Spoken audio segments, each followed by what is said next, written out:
All right guys, we're here with the 2022 Nissan Patrol Ti model in the Y62 series. Now this car here has a powerhouse 5.7 litre V8 petrol engine. It's 298 kilowatts of power and 560 Newton meters of torque. And what we're here to find out today is whether this car is still a very good option against the Land Cruiser 300 series or the old 200 series Land Cruiser models that are on the used car market. At first impressions, being that this car starts at about 82 grand plus on roads, depending on what part of the country you're in, versus the cheapest 300 series at 89,900, I think it is, plus on roads, or 113,990 plus on roads for the VX, which is more on the equivalent to this. We're definitely of the opinion that I think we're in for a big surprise between the two cars, but we just need to find out if it's worthwhile going for a Y62 Patrol over a Land Cruiser. Starting with the daytime running lights, guys, you have this nice design that follows the inner edge of both headlights at the front. They are an LED headlight both for low beam and high beam, which is fantastic, as well as having the parking sensors at the front and a 360 bird's eye view camera when parking in shopping center car parks, which makes things a lot easier. Camera for that is at the front of the badge. And outside of that, you have a washer jet for your headlights. So if you're on a longer highway stretch and you get a bit of bugs and stuff on there, they're easier to wash off. Let's have a look about the engine. All right guys, so starting with the engine. It's a 5.7 litre V8 naturally aspirated petrol engine. It produces 298 kilowatts of power, 560 Newton meters of torque, so plenty of get up and go with this particular engine. Fuel consumption, 14.4 litres per 100 Ks. And in terms of a fuel tank, it's 140 litre capacity, meaning that you're going to get about 1,000 Ks out of a tank on this particular car. It's petrol at 95 unleaded, so it is premium unleaded. That being said, when you look at the Land Cruiser, it's significantly higher priced. So you're going to be looking at a 227 kilowatt powered engine, 700 Newton meters of torque, fuel consumption of about 11.5 litres per 100 Ks from memory. Apologise if that's slightly off. And a fuel capacity of about 110 litres in terms of the tank. So both will give you about 1,000 Ks worth of distance. I've done about 800 Ks in the Patrol this time. 2 years ago when it first came out, I did a review on it. We did about 1,500 Ks. And it got us around that 15 litres per 100 mark. So it wasn't actually too bad when we were around town and on highway stretches. What I will say though is, although it uses a bit more fuel than the equivalent in the diesel 200 or 300 series, it's not a great deal of difference. So if you're doing the average of 20,000 Ks a year that a normal Australian household might do with a four-wheel drive, or if you're towing and maybe you're doing a trip around Australia or you're doing some longer road trips throughout the year with a caravan, yes, you will use more fuel in the petrol, but you got to weigh it up. The equivalent in the 300 series for this car is about $30,000 more in the VX before on-road costs. Once you factor that in, I think it notches it up to about 35 grand over what you're going to pay for one of these. The cheapest 300 series, which is a bare bones GX model, is going to be at least $9,000 or $8,000 to $9,000 more than the equivalent in the Patrol. So that's a lot of fuel to burn to kind of balance it out. So I'll leave that up to you to decide. I own a 200 series in the VX model in a 2020, and I got to be honest, from a fuel consumption difference, there's not a huge amount difference to what I'm using in that when I don't tow versus what I'm using in the Patrol. Now I don't tow heavy enough to really kind of factor that in, or frequent enough. It's usually a run to the tip, so I'm not going to tell you from a towing point, but certainly as an owner of a 200 series and having driven this for enough, I got to be honest, I wouldn't hesitate to go this and just cop the extra fuel bill. Because remember, your repayments are going to be lower because you're spending less on the car, or if you're forking out a cash buy for that whole amount, that's 30 grand worth of fuel, and I got to be honest, you're not going to save 30 grand worth of fuel from going from this petrol engine to any diesel engine. So let's talk about the interior. All right, so talking interior, first thing to notice is the doors. Really nice soft touch materials at the top, the bottom. Coming down to the bottom, even the bottom plastic doesn't feel as harsh as normal modern cars. bottle holder, it is a square holder. To be really honest, it's kind of useless as a bottle holder. It falls over all the time. It doesn't support it properly, whether it's square or round. So that's probably the only criticism I have. Very minor one. Handles are exactly the same. It is a chrome finish on there. And obviously you've got your power window controls, central locking controls and mirror controls all on here. And you also have this wood grain at the top here. It is a glossy fake wood grain material. I'll let you decide whether you like it or not. Not the biggest fan, but you're the one buying the car. So stepping into the interior, you have electric power seats for the driver. It is a relatively well adjustable seat. It is comfortable. The base is a little bit flat, but it is still comfortable, and that's really important on those longer drives, especially if you're a longer legged individual, you're going to find it comfortable. You have your lumbar support as an electronic adjustment down the bottom here as well. Once again, on those longer rides, it's going to be super comfortable.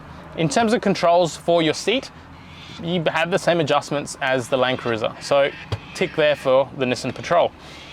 Steering wheel. Now, you have double adjustment, so you do have tilt, and you also have telescopic reach. So if you are wanting to position this in a position where you're going to be comfortable on those longer drives, maybe you got longer arms, shorter arms, longer legs, whatever you want to have, it's going to do the job really, really well. Cruise control is standard, and it also is a distance adjustable or adaptive cruise control. So if you set it at 80 k's an hour, the car in front of you slows down to 70, the car will adjust and will slow down. The other part to it as well is on here you do have your autonomous emergency braking controls, so you can set the distance and the sensitivity for the radar cruise as well as the adaptive cruise control. All right, so let's talk interior. Now, it is a bit of a dated interior. It's disappointing that Nissan hasn't brought the overseas upgraded interior to Australia. In 2020, other markets like the Middle East market did get a much nicer interior that looks more modern. This still looks like you've just stepped into a Nissan Maxima from the early 2000s or a Toyota Avalon. It is the type of interior that used to be cool back in the late 90s, but not so much in 2022. So it is a little bit disappointing, and that is probably one downside to it. And it is one of the few cars on the market that doesn't actually have Apple CarPlay or Android Auto. So it still doesn't have that. It does have Bluetooth streaming. It has obviously USB connection if you want to charge the phone, and it obviously has Bluetooth hands-free for making phone calls. It also has dual zone climate control for the front, which is all programmable and usable through these controls here. In the third row and the second row, you do have a separate climate control system, which will allow the third and second row to have a different temperature set there. So if you need to be colder at the front and maybe you've got a young child or your kids in the back and they're getting a bit colder, you can definitely have a different temperature there.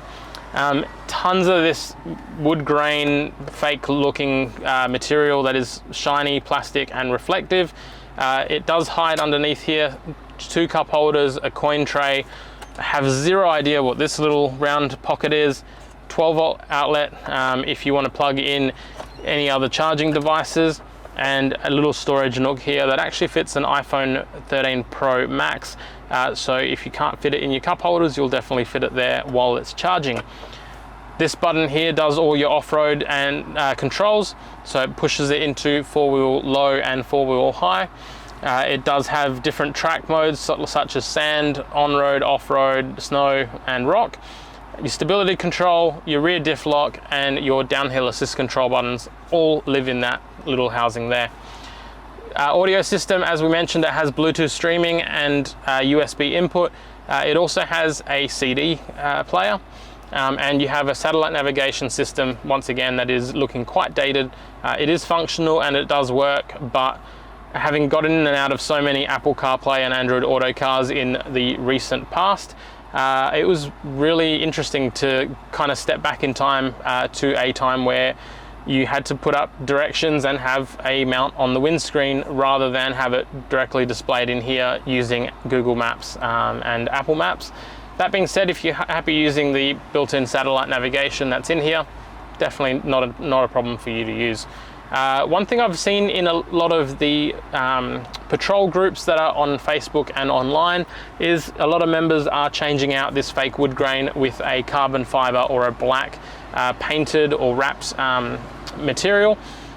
So, you know, if you're not a fan of this wood grain, the good thing is you don't have to live with it, but it is quite a step back in time from an interior perspective. But like I said, it is $30,000 cheaper to the VX competing vehicle out of the 300 series, and obviously quite a price difference between the 200 series also in the used car space. So you get a brand new car and a couple of compromises that are quite easily fixed. Space, plenty of headroom, plenty of width, so you're going to be super comfortable cruising around on longer drives. So once again, it is a great road trip car and a great touring car. And as you put it into reverse, the camera system up here will bring it up and give you a bird's eye view of what's behind you as well as your reverse camera. All right, stepping into the rear of the car. Now this is where the Patrol is in its own domain. It has plenty of leg room. So as you can see, my knees are nowhere near close to touching that back of the front seat. The front seat is set exactly where I would be positioned. So like I said, plenty of rear leg room here. In terms of the back, obviously it's all tilt adjustable, so you can position it really nicely there. It is a nice soft leather material for the interior seating for front and rear.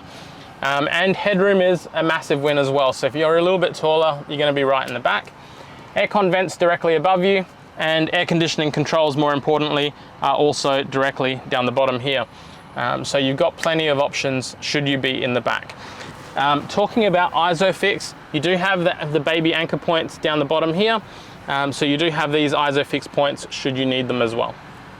All right, so one of the important things to note with the Patrol versus the Land Cruiser, the middle row isn't adjustable, so you can't slide it backwards and forwards to add a little bit of extra legroom in the third row like you can in the Land Cruiser. However, these do tilt and roll forward once you need to release them. So let's have a look at the third row and see if there's any improvements or benefits over the Land Cruiser in terms of legroom, or how it stacks up against other three-row vehicles. All right, third row space. Now this is important when you have family, friends visiting, maybe you're just on a night out and you need additional room, or you've got your baby seat set up in the back, but grandma and grandpa come visit. You're actually going to be okay in the back. It's not the comfiest or the roomiest compared to sitting in the middle or the front, definitely not. But I got to give it to Nissan. I still have some leg room here behind the seat. My feet are in a position where I'd be comfortable for maybe half an hour to an hour worth of driving, so definitely probably not a road trip type level of comfort in the rear. And one of the cool things with these back seats is they are tilt adjustable, unlike some other vehicles on the market. Where that comes in and why it's cool is the base of the seat will actually push back as you recline the seat, so it gives you a little bit more additional legroom and a better seating position as you recline the seat. So if you're a little bit taller, you should be able to make a little bit more room for your legs and for your feet behind that middle row of seats. Obviously you can tilt this and angle it further backwards and forwards if you need to give yourself a little bit more knee room. And obviously headroom is sufficient. You get some cup holders in the back here. Now this is 3 across the back. You would have 3 kids. There is no way on earth that you would have 3 adults seated comfortably in the rear, which is why most of the four-wheel drives in this segment that are third rows in the back generally tend to be 7-seaters. So it's handy to have the additional seats if you need them. Certainly wouldn't be using them full time for 8 adults in this car. Air conditioning vents are all the way through into the rear as well, so you're definitely going to be well ventilated in the back. And from a child seat position, obviously the middle row will have all the fixtures for your child seats, including the ISOFIX that we mentioned before. The third row doesn't have any child seat anchor points or anything like that. So bear that in mind if you have more than 3 child seats that you want to fit into the car. Like I said, legroom is brilliant, so definitely get out there, sit in the back, make up your own mind, but I would be comfortable in this. Compared to the Land Cruiser, when those back seats are down, the back is adjustable, the base is fixed, and I gotta be honest, the seating position in the Land Cruiser third row, your knees sit a little bit higher, and obviously it's not as natural in its seating position if you're an adult.